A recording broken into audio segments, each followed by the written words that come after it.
do you see something on your screens? Yes. Can you Yes. guess? Yes. Can you guess who this is? Jimmy Carter.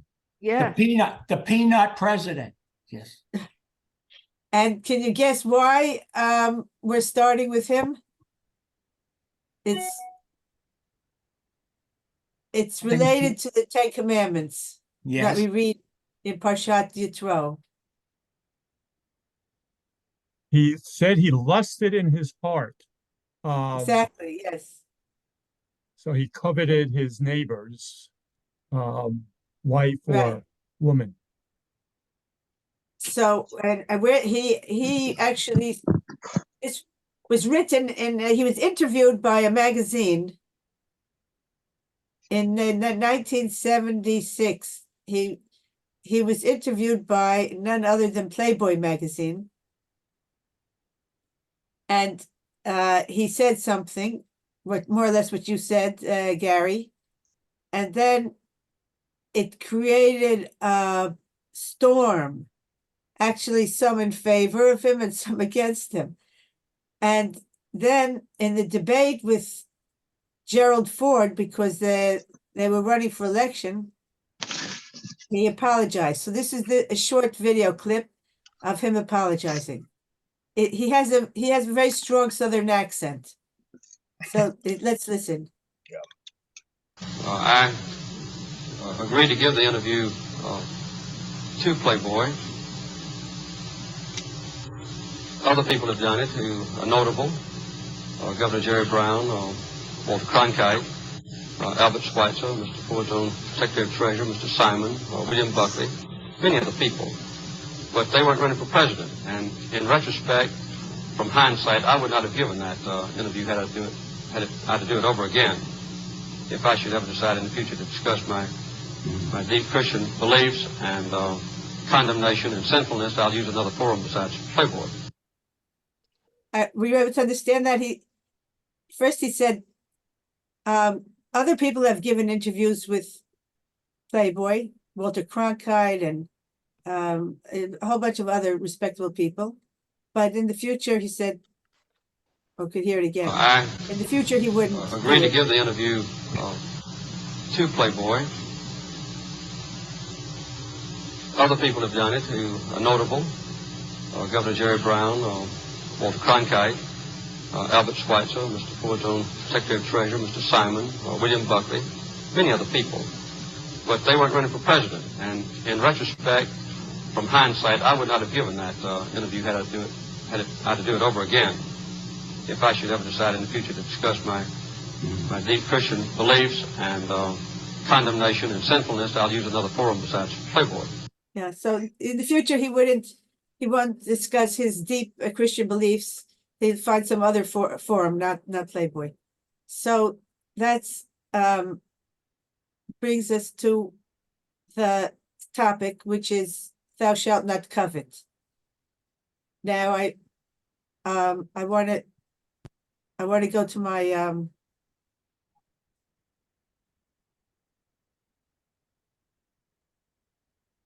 can you see my PowerPoint? Yes. So basically, His point was, it wasn't his comments that were controversial. It was the venue that was controversial. yes, you're right. That's what he's apologizing for. He'll choose another venue. He listed all kinds of notable people who did give interviews for Playboy, but they were not running for president. So in the future, And they didn't discuss. and they My didn't- recollection.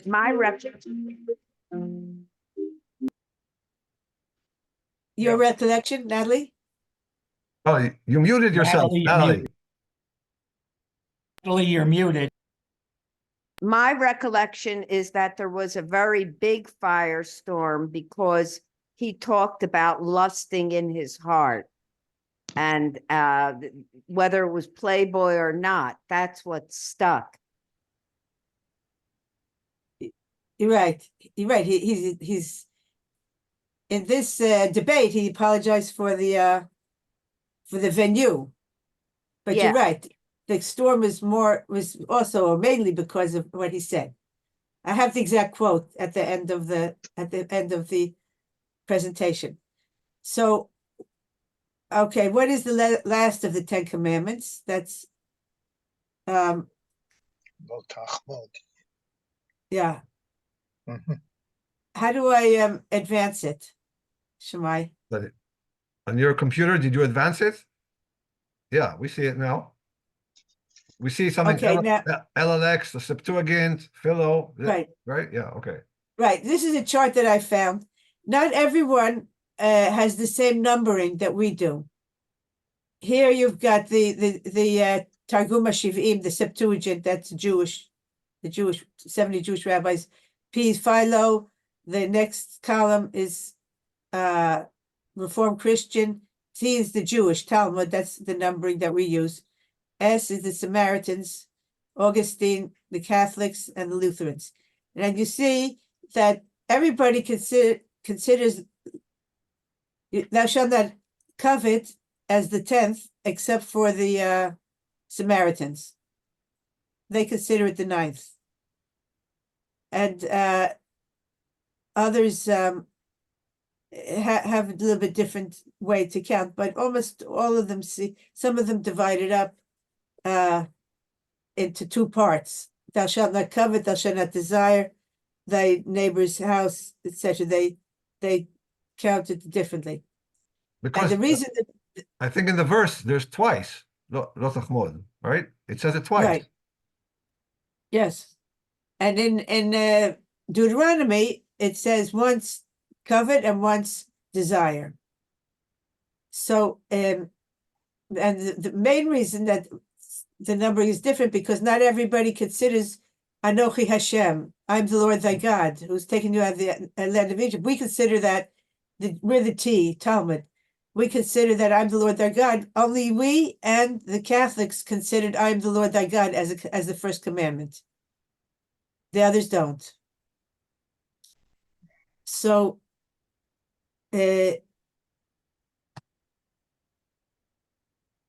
now how do I advance On your to the computer, next slide? well, on your computer, just click the mouse, it should advance it. Oh, there. Yeah.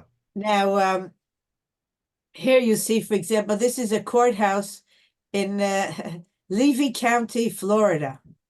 And there are many, many, many cases where Atheists of America, that's the name of an organization, has gone to court to try to take the Ten Commandments off of the grounds of courthouses. Sometimes they win, sometimes they don't. But this is in Florida, and you see they start with "Thou shalt have no other gods before me. Thou shalt not make a graven image." That these are number 1 and 2. They don't start with Anochi Hashem, and that's understandable because many of the Christian denominations don't.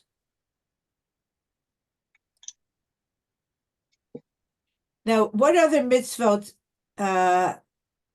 you have to do or not do related to emotions? V'samachta bechagecha. Rejoice in the holidays. That's emotion. Right? Yeah. Joan, Charles, Gary. Lo titor, don't hold a grudge. Right, that's a nice example. What about what we say every day in the Shema? V'ahavta et Hashem. Right, Haftah. Yeah. And there's one, the opposite. We have one about hate. You shall not hate your brother in your heart. Lo tisna et achicha b'levavecha. Right, Yeah. right. Now, How about love thy neighbor? right, that's another example one. So, usually, let's say, V'ahavta Hashem Elokecha. So the rabbis ask, the commentators ask, how can you love something? So they say you should study, you should follow in God's ways, you should cling to the scholars. Those are ways to show your love for God. And v'samachta v'chagecha.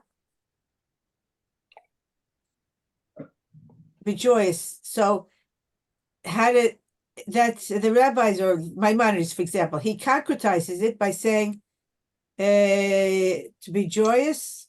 Well, for men, you create joy through meat and wine. Women through jewelry, for the holiday, nice clothes, and for children, something like popcorn.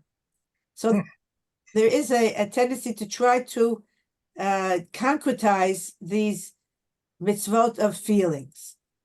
Even remember the Sabbath. How do you remember? How can you force your brain to remember something?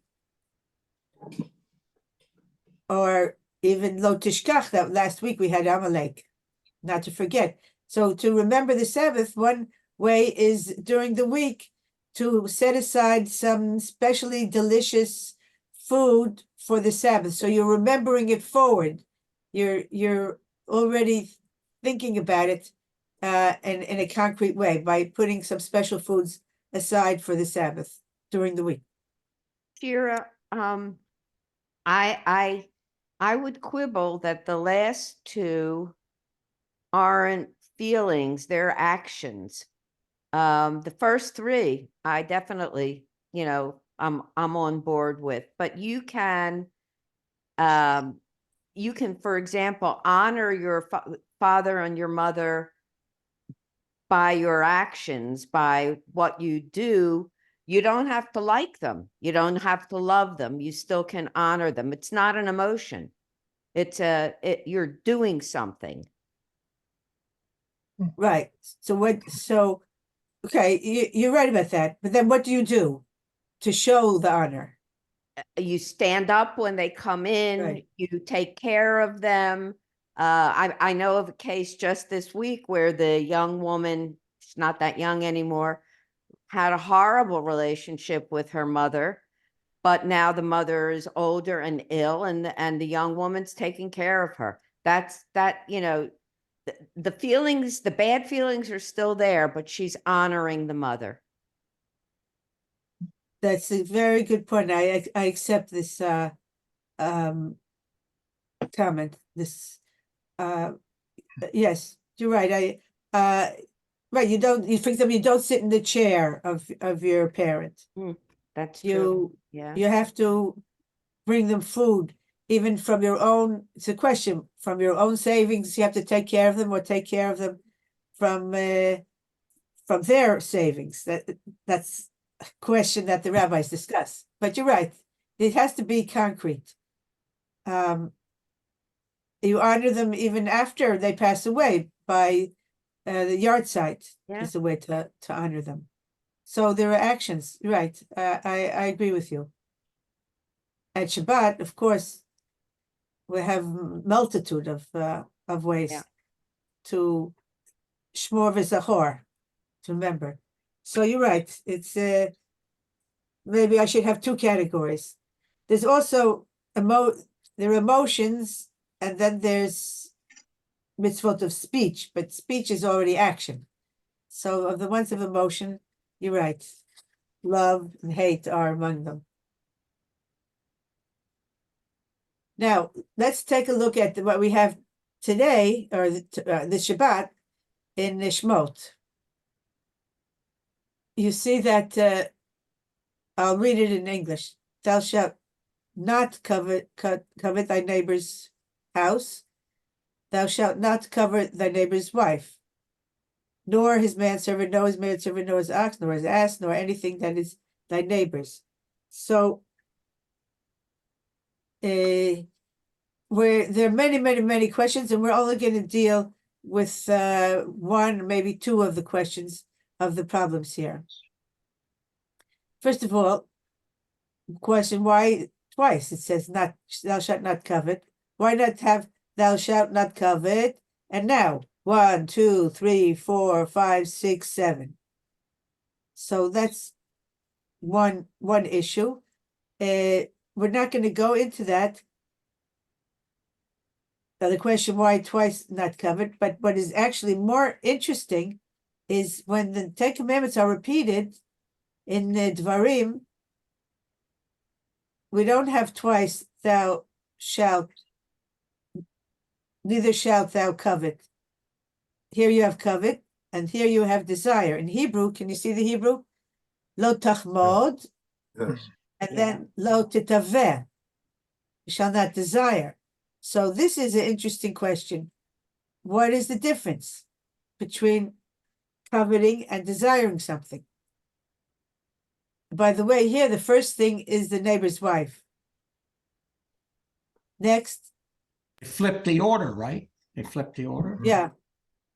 Next, like neighbor's house. Here you have wife, house, field, servants, animals. Animals because that's like the car, shouldn't envy somebody's car. Because that was the mode of transportation and work. The ox and the ass were needed for work, or anything that's their neighbors. And you're right. If we go, yeah, okay. Let's come. You said that it flipped, so let's look at the So two versions of the Ten Commandments. The second one is man-made. It's Moshe. Moshe repeating. The first one is God-made. So Moshe, being human, I think he's feeling what we all feel. First of all, don't covet your neighbor's wife. Don't say something even about that. She'll be insulted. He will be insulted. But then comes the house. By driving nearby a neighbor's house and saying, "Wow, what a beautiful house! I wish I had that." The house is not going to get insulted. Maybe even your neighbor might not get, right? But so he puts things in perspective as a human being. The first one, Yitro, is sort of God made. So, I don't know God's reasons, but Moshe is saying, I need to make this palatable to people. The number one thing you don't covet is the wife. That's how I see it. Oh, I didn't think about that distinction. You're saying that the first time God is giving these commandments, Right. and then at the end in Deuteronomy, Moshe is repeating. Yeah. So then, I like Shammai's thing. Yeah, I like this. yeah, I okay, have I a never thought of question. it then. I have Yeah. a question. And it's also a matter of degree. I view desire as a less forceful emotion than covetousness. Desire can lead to covetousness, but not the opposite. Yeah, that's what I was going to ask. In English, at least, I think covet is a stronger emotion than desire. But in Hebrew, the Hebrew words, is that true that covet is a stronger word than desire? Good point. Lo tachmod, the most common use of the root chamod is like chamud or chamuda. Yes. Yeah, that's what I thought. Yes. I was going to ask you. Cute, Cute. a little cute girl, Yeah. you say, or a cute boy, you say chamud, chamudi. Shmai, when he once went to a camp called Sdei Chemed, Oh, you yeah. remember that? Yeah. I remember that. Sdei Chemed is also means feels that arm nice, attractive. It somehow Aval Tachmod is much stronger than the word chamud or chamuda, adore, which is more like to adore, something adorable. But in this context, you're right, it's very strong, stronger than litaveh. Like you say, teavon, when you say hearty appetite, Mhm. isn't that that's in the same root, teavon? Mhm. Or Well, ta'ava is desire, like ta'ava, like yeah. and right, and the tachmod is to really want to own something or to have it for yourself. So when Jimmy Carter says, I lusted in my heart, that is a true covet more than a desire. Right, but he says You in have to my ask heart. him. By the way, yes, she passed away 2 months ago, his wife, Yeah. Yeah. Rosalind. But I think he's still alive. He's the longest living He's president still hanging in ever. there. Yeah. 99. Yes. 99. And the longest living president. The first president to be born in a hospital. Something, a little piece of trivia that I learned now reading about him. Is my functional? Can you I tell don't, I've had a problem with the audio. Can you understand me? is he Yeah, we- functional? I think that when his wife passed away, they said maybe that they didn't tell him or something like that, that he's not with it. He was at the funeral. Oh, he was at the funeral, so then they Yeah, did tell him, obviously. Oh, okay, I didn't know. But, so let's look at these two side by side. Here you've got the Exodus. You've got the house and then the wife, and as you see in Dvarim, the wife and then the house. And the house is, you're right, is a lesser ta'ava, that would say is desire, as the wife is the covet. Actually, I guess everything in the list then is under ta'ava. The servants, the ox and ass, and anything for the Dvarim version. Now, how can you control your emotions and your thoughts? So this is what Ibn Ezra suggests. Ibn Ezra was a commentator. He lived in the Iberian Peninsula, I think, about 1100. Could somebody read this? It's a famous allegory. It's called a mashal. Okay, many people will be puzzled by this command not to covet. Is it conceivable that there should exist a man who does not at some time or another covet a beautiful object? Let me now give you a parable. A local yokel, country bumpkin, Ben Hakfar, in his right senses, will not covet in his heart to possess a beautiful princess, since he knows that this is impossible, just the same as he will not seriously desire to have wings like a bird. Okay, this is a little bit anachronistic, because today, actually, the local yokel actually might marry a princess. But I mean, we don't have such, we live in more democratic times. So it's not so far-fetched. And also we live in times that people can't fly. But They forgot the Wright brothers. Yes, okay. I was thinking, yes, exactly what I was thinking about that they they want to fly. I And Eve remember got that. it. Yeah, Meghan Markle. Yeah. Yeah. Yeah. Yeah. Megan, married the prince. So, but okay, there's hundreds and hundreds of mashals and parables about the king, queen, princess, because that was a reality for centuries or thousands of years. Do you know who this is? Yeah, the That's queen. Elizabeth. Elizabeth. That's Elizabeth. Right. Yes. Right. When she went from being a princess to a queen. She was really quite pretty. Yeah. So when her carriage went through the streets, probably the local yokel didn't. She was like, it was like a fairy tale. He's not even going to think about don't even think about it. So that's what we have to, according to Ibn Ezra, that's what you should try to emulate. The thing that you want, the object of your coveting, should just be so far out of reach that you won't even consider it.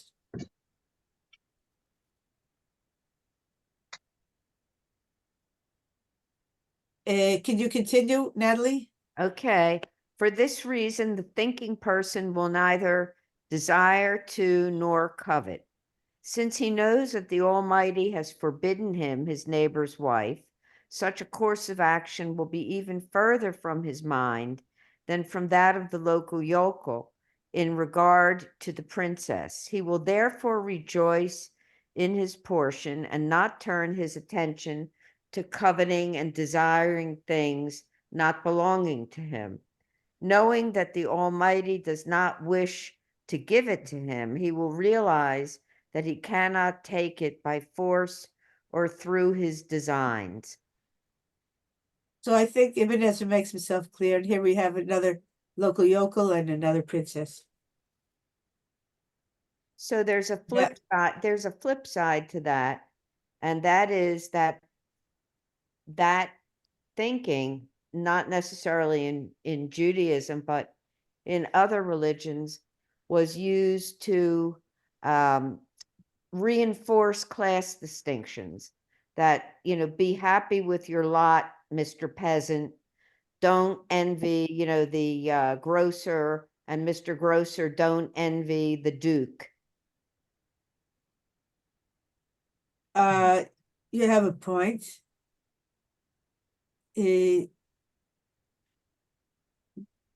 But you're saying be happy with your lot. Because this is what you were assigned to. God's not going to let you become a prince. So just accept what you've got. Well, There's that also- brings to mind another statement, a Mishnah. Who Yeah. is Mihashir? Hasamech The happy Oh. man. Yeah. Yeah. So that is, what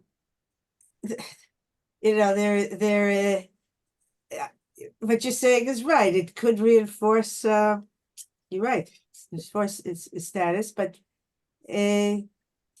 there's one glaring exception where kind of coveting is promoted, and that's kin'at sofrim. That's jealousy. Kin'at is jealousy. Jealousy among scholars, this kind of competitiveness among scholars, kin'at sofrim marbeh chokhmah. The jealousy among scholars increases knowledge. It could lead to more scholarship.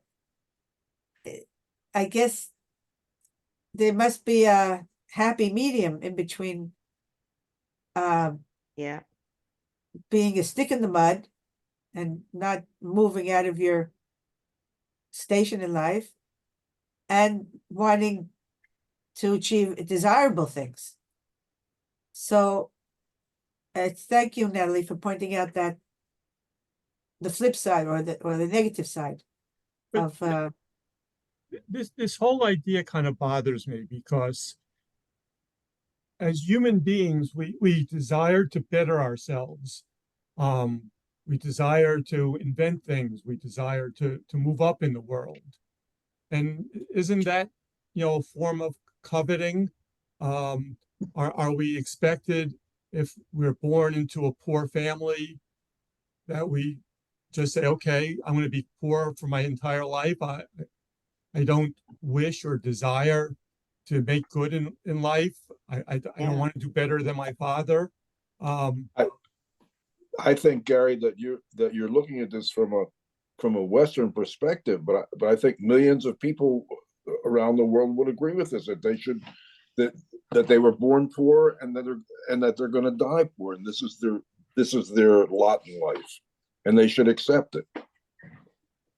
Right, but that's how the powerful stay powerful, and the less powerful stay like that. That's not. I'm not sure that is a positive scheme.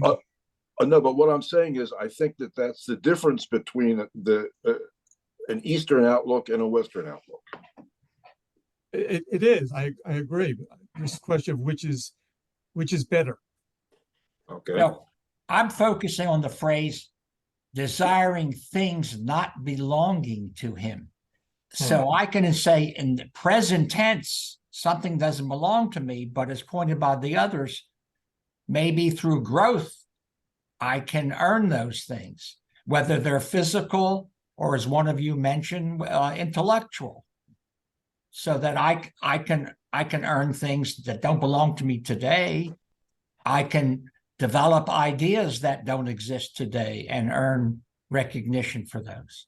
So things not belonging to him, that kind of is that allows for growth. right, but yeah. I look at this. I think Well, I think it's extremely difficult. You started by asking the question, can you legislate emotions? I would say you can't. It's human nature to have these very intense feelings that are negative. But I think how I look at this, it's very beautiful. It's God's way of telling us to try to control these instincts for our own mental health. Because as soon as you start coveting, as soon as you start desiring things that aren't yours, it's like battery acid in your stomach. It doesn't let you live. So to me, it's marvelous mental health advice. There's another problem here. Sometimes it's just not true. Sometimes the local yokel can get access to the Yeah, to the high society woman. Take the story of Joseph and Potiphar's wife. there you go. Here you have a slave, and she's coming on to him. She wants to have sex with him. So using Ibn Ezra's metaphor wouldn't have helped him. She is accessible. The only thing that prevented him is his chatati Elohim, I'm going to sin, but not this allegory. That she was actually accessible. So Yeah, but he not only chatati to God, but my master gave me right. the rule of the house, and I'm going to Betray him, right? Betray him. But I'm just saying. So I mean, Ibn Ezra's right that for the most part, millions of people, certain things are out of bounds for them. But there's always exceptions. Yeah, but It's not working. But that's interesting distinction between Eastern and Western thinking, Weltanschauung. Maybe the Western desire to improve. He's teaching is it the much, engine. Emily. What? I- Now, here's a different approach. This is Yaakov Tzvi Mecklenburg. He was born in Posen 250 years ago. He wrote a book called Ketava Kabbalah. And he has a different approach. Tell me if you think that this is helpful in not coveting. Why did the Torah state, and thou shalt love thy God, the Lord thy God with all thy heart? In other words, he explains, why not just leave it with news. what? Listen. Leave. Yeah, go ahead. Is Go your ahead. is your computer working? You can't Yeah, hear yeah. me. I think somebody has his microphone up. You can keep talking. Yeah. In other words, you could say, and thou shalt love the Lord thy God with thy heart. Why all thy heart? B'chol, yeah. B'chol, Yeah, b'chol levavcha, right. Kol Yeah. levacha. Yeah. V'ahavta et Hashem Elokecha b'chol levacha. Whoever fulfills the above precept will therefore find his heart overflowing at all times with consciousness of the holiness of the deity. It will be impossible for him to covet any of the desirable things of this world which meet his gaze. So that's the definition of a tzaddik. Yeah, but I agree. And how would you? What's the basic difference between Ibn Ezra, the allegory of the local yokel, and Rabbi Mecklenburg, all thy heart? Can you try to put it into even one or two words, the difference? Well, if you're doing it with all of your heart, you're creating a wall to the I would call it evil inclination. It can't get in. With Ibn Ezra, he's making a decision. And I look at it as Rabbi Mecklenburg, it's under the principle of necessary and sufficient. In other words, your love for God is necessary, and if it's full a love of God, it's sufficient. You don't have to go beyond that. But I agree with Natalie put it well. I was thinking more in terms of negative and positive. Ibn Ezra is saying just no, no, no, no. She's a big no-no. Whereas Mecklenburg is saying he's positive. Yes, yes, just fill up your heart, and there won't be any room for the coveting. Right. So, Nechama Leibowitz, Shemai's late aunt, she always would ask this question, what's the difference? And if you could get it down to one word, 2 words, that she would have. In fact, she would give out little pieces of paper, like those little, these little note papers that you have in the kitchen, a little tiny square piece of paper. She'd give them out and she'd say, write down, what is the difference? And if you wrote down, well, Ibn Ezra, da da da da da da da da, and Rabbi Muckelberg, da da da da, says, no, don't tell me what they said, the difference. And if you could come up with something like positive and negative, this is what she tried to get you to see things. This is X is juxtaposed to Y. This is a psychological approach, and this is a physical approach. These kinds of very short answers that could capsulize the difference. So I think that the answer that she would give is that Ibn Ezra has like a negative approach, and Rabbi Mecklenburg is going for something positive in order to keep you from coveting. Now, Maimonides, he discusses this in a different direction. His Mishnah Torah is, he wrote several books. One is commentary on the Mishnah. Then there's Mishnah Torah, which is laws, was a code of laws. Then he wrote also for his philosophical work. And this is from his, now that's interesting, where he categorized his, do not covet in his laws of theft and lost objects, because he's looking at it in terms of acquiring something that by devious means. First of all, acquiring something. Anyone who covets a servant, a maidservant in a house, or utensils that belong to a colleague, or any other article that he can purchase from him, and pressures him with friends and requests until he acquires it, violates the negative commandment, even though he pays much money for it, because the Torah states do not covet. In other words, he is not stealing it, he's paying a lot. And in the end, if the guy agrees to sell, isn't there a phrase, I think that film was made, that everyone has his price? It was then only when you get to the stage of actually, and even then, if you didn't do A, B, C, and D, but you just paid a lot, but you didn't pressure, you just dangled a lot of money in front of him, then he would say you haven't really violated it. Only But if you've done it. that happens after you've already coveted it. That's just your solution to coveting it, is paying a lot of money for it, but you shouldn't have coveted it in the first place.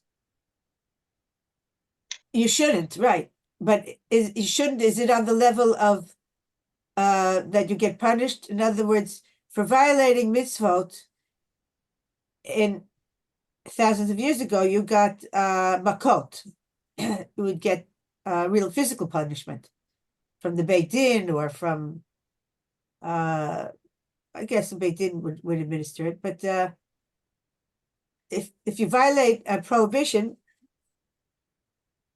you may have something wrong, but it may not be punishable. We'll see what he says in the next part of the Mishnah Torah. This is the next halacha in his Mishnah Torah. This is not the kind of commandment that would be subject to corporeal punishment. That's what they call makot. For the thought of coveting does not involve a deed. However, if a person does not violate this prohibition until he takes possession of the article he covets. mean, if he does all these things, but he doesn't take possession, question is if it's really punishable. The coveting must Jimmy involve a Carter would deed. agree with that. Yeah, he's off the hook. Right, that's what I Yes. think, that he, I Yes, mean, as far as we know, it seems that that's his implication, that he didn't do it. So let's see if we can get to a concrete example. Oh, now he has another word. We haven't used this word, crave. Gee, I have to look back. I think he says ta'ava. He uses the word what we said is desire.